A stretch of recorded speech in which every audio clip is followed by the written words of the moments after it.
दोस्तों, कहते हैं कि समय बहुत ही बलवान होता है।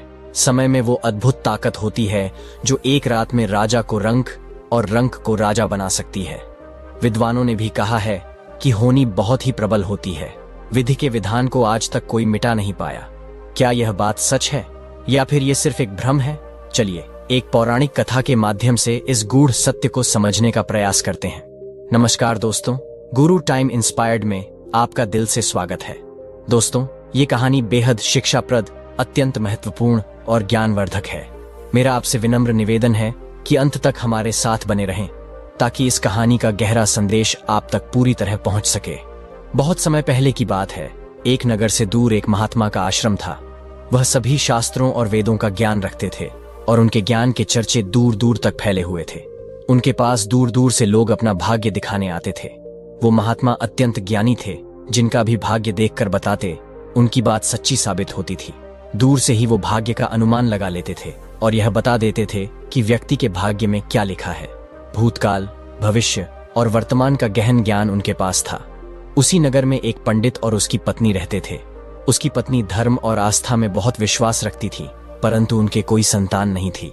गांव के लोगों से उन्होंने सुना था कि एक महात्मा है जो किसी का भी भाग्य बता सकते हैं कि उसके भाग्य में क्या लिखा है। उन्होंने सोचा कि क्यों न हम भी एक बार उन महात्मा के दर्शन करें, और अगली सुबह वह पंडित और उसकी पत्नी उस महात्मा से मिलने के लिए निकल पड़ते हैं। वे दोनों महात्मा के आश्रम पहुंचकर अपने दुख से रोने लगते हैं। महात्मा दोनों को सांत्वना देते हुए पूछते हैं, बेटा रो मत, तुम्हें क्या कष्ट है, मुझे बताओ, मैं कोई न कोई समाधान अवश्य निकालूंगा। तब पंडित कहता है, गुरुदेव, हमारे कोई संतान नहीं है। यह दुख हमें हर दिन अंदर से कचोटता रहता है। हमने आपका बहुत नाम सुना है, इसलिए हम आपके पास आए हैं। आप हमारा भाग्य देखकर बताएं कि हमारे जीवन में पुत्र सुख है या नहीं।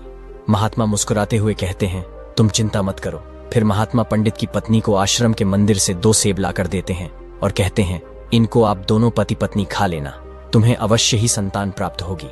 इसके बाद दोनों महात्मा को प्रणाम करके अपने घर लौट आते हैं। कुछ महीनों बाद वैसा ही होता है। 1 साल बाद उनके घर पुत्र का जन्म होता है। पंडित और उसकी पत्नी अत्यंत खुश थे।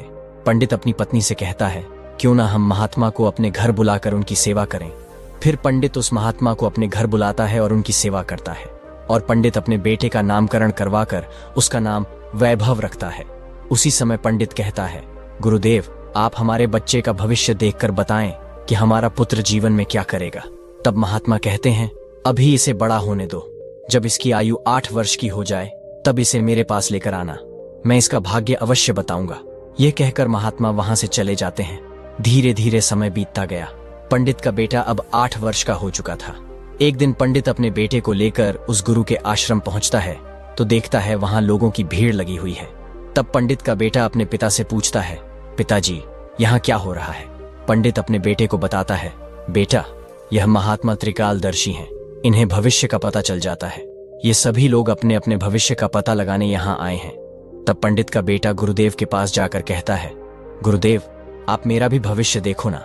उस छोटे बालक की मासूमियत पर गुरुदेव पहले तो मना कर देते हैं, लेकिन बाद में बच्चे की जिद के आगे मान जाते हैं और उससे कहते हैं, बेटा, मैं तुम्हारा भाग्य देखता हूं, तुम मेरे सामने आकर बैठ जाओ। फिर महात्मा पंडित के पुत्र का भाग्य देखने लगते हैं। महात्मा ने अपने ग्रंथ को खोला और फिर पंडित के पुत्र के ललाट को देखा। जब उन्होंने गणना की तो देखा कि पंडित के पुत्र का विवाह एक नीच कुल की कन्या से होना लिखा है। यह देखकर महात्मा गंभीर हो गए और सोचने लगे कि अब क्या होगा। यह तो जाति से उच्च कुल का ब्राह्मण है और इसके पुत्र का विवाह नीच कुल की लड़की से होगा। यदि ऐसा हो गया तो यह कहीं का नहीं रहेगा, किसी को अपना मुंह दिखाने लायक भी नहीं रहेगा। महात्मा यह सब बात उस पंडित को बता देते हैं। पंडित यह सुनकर आक्रोश में कहता है, गुरुदेव, नहीं नहीं, मैं ऐसा नहीं होने दूंगा। अब जब मैंने जान लिया है तो मैं अपने पुत्र का भाग्य बदल कर रहूंगा। जब उस महात्मा ने और गहराई से ग्रंथ को देखा और गणना की तो उन्हें पता चला कि उसी गंगा के किनारे कई कोस दूर एक मछुआरे का परिवार रहता है और उस परिवार में अब तक 5 पुत्रियों का जन्म हो चुका है। मछुआरे की 5वीं पुत्री, जिसकी उम्र मात्र 3 साल है और जिसका नाम निधि रखा गया है, वही पंडित के पुत्र की पत्नी बनेगी। यह सुनकर पंडित ने ठान लिया, मैं अपने पुत्र के भाग्य को बदल कर ही रहूंगा। जब मैंने इसे जान ही लिया है तो मैं इसे बदल भी सकता हूँ। पंडित ने महात्मा से कहा, गुरुदेव, मैं भी देखूंगा कि भाग्य बड़ा है या मैं बड़ा हूं। फिर वह पंडित ब्रह्मा जी के लिखे विधान को चुनौती देने के इरादे से चल देता है और चलते चलते मछुआरे के घर पहुंच जाता है।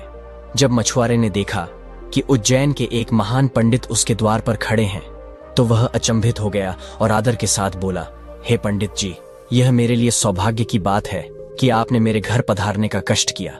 पंडित कहने लगा, हे मछुआरे, मैं किसी विशेष उद्देश्य से तुम्हारे पास आया हूं। मैं जानना चाहता हूं कि क्या तुम्हारे घर में किसी 3 साल की कन्या ने जन्म लिया है? मछुआरे ने सहमते हुए कहा, हाँ, हमारे घर में एक पुत्री है जिसकी उम्र 3 वर्ष है। पंडित ने गंभीरता से पूछा, क्या उसका नाम निधि है? मछुआरे ने आश्चर्य में कहा, जी पंडित जी, उसका नाम निधि ही है। तब पंडित ने कहा, हे मछुआरे, मेरा गुरु त्रिकालदर्शी है।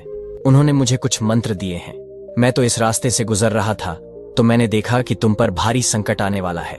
जब तक तुम्हारी सबसे छोटी पुत्री तुम्हारे घर में रहेगी, तुम्हें पुत्र प्राप्ति नहीं होगी। यदि तुम अपने आंगन में पुत्र खेलता देखना चाहते हो तो तुम्हें अपनी इस छोटी पुत्री को घर से दूर भेजना होगा। पंडित के इस कथन को सुनकर मछुआरा दुखी स्वर में बोला, पंडित जी, वह तो अभी नवजात है, उसकी उम्र भी सिर्फ 3 वर्ष है। मैं उसे इस हालत में कैसे छोड़ सकता हूँ? पंडित ने कहा, हे मछुआरे, जब मैं तुम्हें यह बता सकता हूँ तो तुम्हारी सहायता भी कर सकता हूँ। मेरी कोई पुत्री नहीं है, तुम अपनी इस कन्या को मुझे सौंप दो। मैं उसका पालन पोषण करूंगा और जब यह बड़ी हो जाएगी तो मैं इसका विवाह किसी योग्य वर से कर दूंगा। मछुआरा पुत्र की लालसा में अपनी छोटी सी पुत्री को पंडित को सौंप देता है। पंडित मन ही मन प्रसन्न होता है और उस नन्ही कन्या को लेकर चलता है। चलते चलते पंडित सोचता है, यदि इस कन्या को मार दूं तो मुझे बाल हत्या का पाप लगेगा। इसलिए वह कन्या से छुटकारा पाने के लिए एक लोहार के पास जाता है और उससे एक लोहे का छोटा सा बक्सा बनवाता है। उस बक्से में वह नवजात कन्या को सुलाकर नदी के जल में प्रवाहित कर देता है। पंडित सोचता है, यह बक्सा कुछ दूर जाएगा और धीरे धीरे डूब जाएगा और यह लड़की मर जाएगी। इस तरह इससे मेरा पीछा छूट जाएगा और मुझे बाल हत्या का पाप भी नहीं लगेगा। यह सोचकर वह पंडित अपने घर लौट जाता है। परंतु इस दुनिया में क्या कोई ऐसा व्यक्ति है जो किसी के भाग्य को बदल सके? क्योंकि उस लड़की के भाग्य में यही लिखा हुआ था, जिस कारण से वह बक्सा उस नदी के जल में डूबा नहीं। नदी ने उसे बहाते हुए एक गांव के पास किनारे पर ला छोड़ा। उधर उस गांव का पंडित सुबह सुबह स्नान करने के लिए आया तो उसकी नजर उस बक्से पर पड़ी। जब वह पंडित उस बक्से को खोलता है तो देखता है कि बक्से के अंदर एक अत्यंत सुंदर कन्या लेटी हुई है और अपने पैर के अंगूठे को चूस रही है। पंडित संतानहीन था और गंगा जी से रोज संतान की प्राप्ति के लिए प्रार्थना करता था। उस बच्ची को देखकर पंडित का मन हर्ष से भर उठा और उसे लगा कि गंगा जी ने मेरी प्रार्थना सुन ली और मेरी झोली में यह पुत्री डाल दी। गंगा जी का यह आशीर्वाद मानकर वह पंडित उस कन्या को लेकर अपने घर की ओर चल पड़ा। जब पंडित अपने घर पहुंचा और उस कन्या को अपनी पत्नी को दिखाया तो उसकी पत्नी आश्चर्यचकित होकर कहने लगी, आप यह किसकी पुत्री लेकर आए हैं? यह कितनी सुंदर है। पंडित ने अपनी पत्नी से कहा, गंगा जी ने हमारी प्रार्थना स्वीकार कर ली है और इस कन्या को हमारी संतान के रूप में भेजा है। आज से यह हमारी इकलौती पुत्री है। हम इसे बड़े ही प्रेम और अच्छे संस्कारों के साथ पालेंगे। इसे किसी भी चीज की कोई कमी नहीं होने देंगे। इस प्रकार वह पंडित और उसकी पत्नी उस कन्या का पालन पोषण करने लगे। समय बीता और उस कन्या ने समय के साथ साथ खूब सुंदरता पाई। उसकी सुंदरता में 4 चांद लगते गए, मानो इंद्र की अप्सरा हो। फिर जब वह और बड़ी हुई तो एक दिन पंडिताइन ने अपने पति से कहा, सुनते हो, हमारी बिटिया अब बड़ी हो गई है और उसकी विवाह की भी उम्र हो गई है। आप कहीं जाकर हमारे लिए एक अच्छा वर ढूंढ लीजिए ताकि हमारी बिटिया का विवाह हो सके। पत्नी की यह बात सुनकर पंडित अपनी इकलौती पुत्री के लिए वर देखने निकल पड़ा। जब आसपास में उसकी योग्य कोई वर नहीं मिला तो पंडित अपनी पुत्री के लिए वर की तलाश करते करते उज्जैन नगरी में पहुंच गया। वहां जाकर उसने लोगों से पूछा, यहाँ कोई ऐसा ब्राह्मण परिवार है जिसका पुत्र विवाह योग्य हो? उज्जैन के लोगों ने बताया, हाँ, एक प्रतिष्ठित ब्राह्मण परिवार है जिनके संस्कार बहुत उच्च हैं और उनका एक इकलौता पुत्र भी है जो विवाह के योग्य है। यदि आप वहां जाकर बात करें तो आपकी पुत्री के लिए यह परिवार बहुत ही उपयुक्त रहेगा। यह सुनकर पंडित अपनी पुत्री के लिए वर की बात करने उस पंडित के घर चल पड़ा। जब वह पंडित के घर पहुंचे और उस पंडित से मिले तो अपनी पुत्री की सुंदरता का जिक्र किया और बताया कि मेरा मकसद यही है कि मेरी बेटी का विवाह आपके पुत्र के साथ हो जाए। यह सुनकर वह पंडित बहुत खुश हुआ।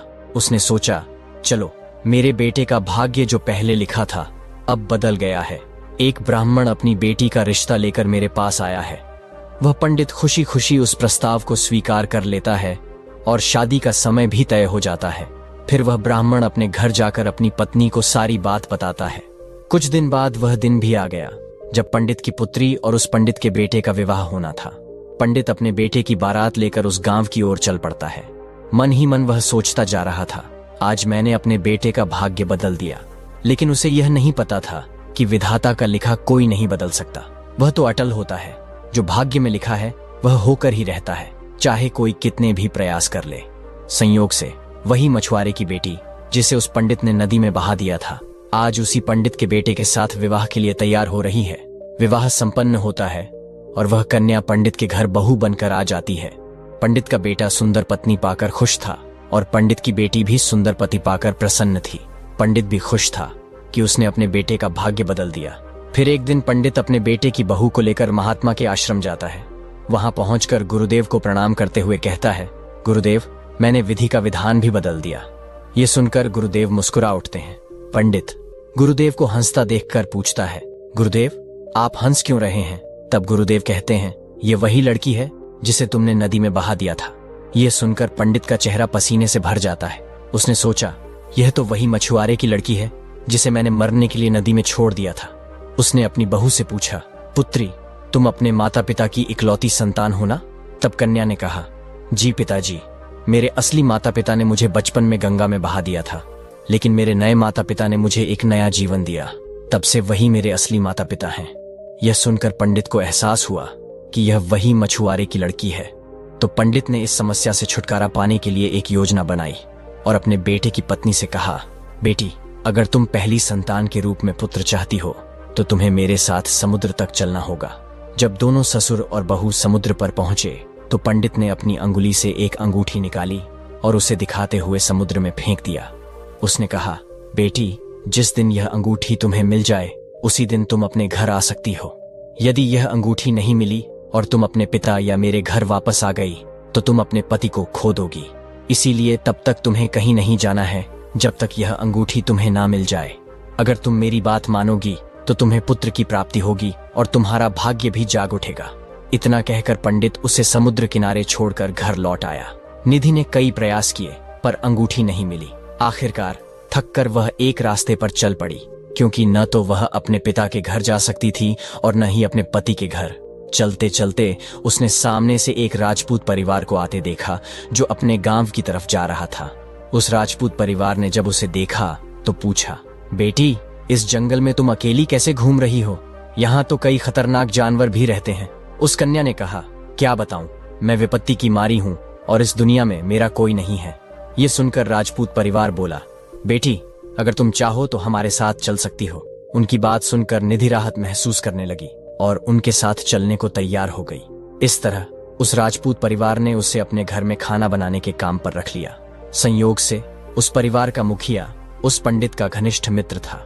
कुछ समय बाद पंडित का बेटा घर आया और उसने अपने पिताजी से निधि के बारे में पूछा। पंडित ने झूठ बोलते हुए कहा कि गंगा में स्नान करते समय तुम्हारी पत्नी डूबकर मर गई। बेटे ने यह सुना तो बहुत दुखी हुआ। उधर जिस गांव में राजपूत परिवार रहता था, उस गांव के एक पंडित ने अपनी बेटी का रिश्ता लेकर उसी पंडित के घर का रुख किया जिसने निधि का विवाह करवाया था। जब उसने अपनी बेटी के विवाह का प्रस्ताव रखा तो पंडित ने कहा, हम अपने बेटे के साथ तुम्हारी बेटी का विवाह कर तो लेंगे, लेकिन विवाह से पहले हम तुम्हारी बेटी को देखना चाहेंगे।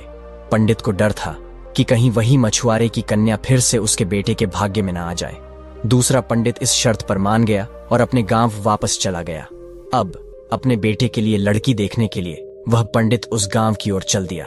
उधर जिस अंगूठी को पंडित ने समुद्र में फेंका था उसे एक मछली निगल गई।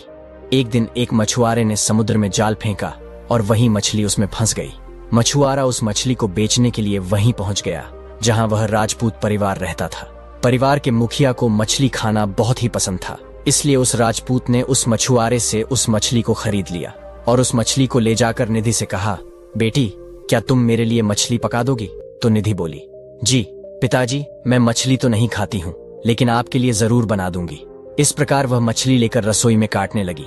जब निधि ने उस मछली को काटा तो उसके पेट में से वही अंगूठी निकलकर जमीन पर गिर पड़ी। जब निधि ने उस अंगूठी को देखा तो वह पहचान गई और अंगूठी पाकर बहुत खुश हुई। उधर वह पंडित अपने पुत्र को लेकर पंडित के गांव में पहुंचा और अपने बेटे से कहने लगा, हे पुत्र, इस गांव में हमारे घनिष्ठ राजपूत मित्र रहते हैं। पहले हम उनके पास चलते हैं, उसके बाद हम तुम्हारे लिए लड़की देखने पंडित जी के घर जाएंगे। पंडित के बेटे ने जब अपने पिता के ऐसे वचनों को सुना तो वह बोला, पिताजी, जो आपको अच्छा लगे वैसा ही कीजिए। फिर वे दोनों उस राजपूत के घर पहुंचे। राजपूत ने जब अपने मित्र पंडित को आते हुए देखा तो वह भी बहुत खुश हुआ और उनका पहले की भांति आदर सत्कार किया। आदर सत्कार करके उन्हें अपने पास में बिठाया और उसने निधि को आवाज दी, बेटी, हमारे मित्र आए हैं, जरा उनके लिए पानी का इंतजाम करो। जब निधि पानी लेकर आई तो निधि ने पंडित को देखा, पंडित ने निधि को देखा। फिर जब पंडित के लड़के ने निधि को देखा तो वह कहने लगा, पिताजी, आपने मुझसे झूठ क्यों बोला कि निधि मर गई? मेरी पत्नी तो जिंदा है और ये आप जानते हैं, और यह जानते हुए भी आपने मेरा विवाह किसी अन्य लड़की से करने की कैसे सोची? तो वह पंडित दुख मन से कहता है, पुत्र, मैं भटक गया था। मैं विधाता के लिखे भाग्य को बदलने के प्रयास में इतना नीच कर्म कर बैठा कि कुछ पूछो ही मत। फिर उसने पूरी कहानी सभी को सुना दी और कहने लगा, मुझे अपने ऊपर कुछ ज्यादा ही घमंड हो गया था, जो विधाता के लिखे को मिटाने चला था। मैंने लाख कोशिश की, लेकिन हुआ वही जो तेरे भाग्य में लिखा था। यह कहकर उसने अपने बेटे की बहू से माफी मांगी और आदर सत्कार से उसे घर लेकर गए।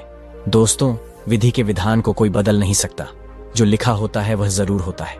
दोस्तों, आपने आज के इस वीडियो से क्या सीखा वह मुझे आप कमेंट में बता सकते हैं। इसी के साथ में उम्मीद है कि आपको आज की वीडियो पसंद आई होगी। अगर आपको यह वीडियो पसंद आए हो तो वीडियो को लाइक करें और अपनी राय कमेंट में जरूर दें। तो चलिए फिर मिलते हैं ऐसी एक और नई वीडियो में एक नए मैसेज के साथ। तब तक के लिए अपना ख्याल रखें। धन्यवाद। नमो बुद्धाय।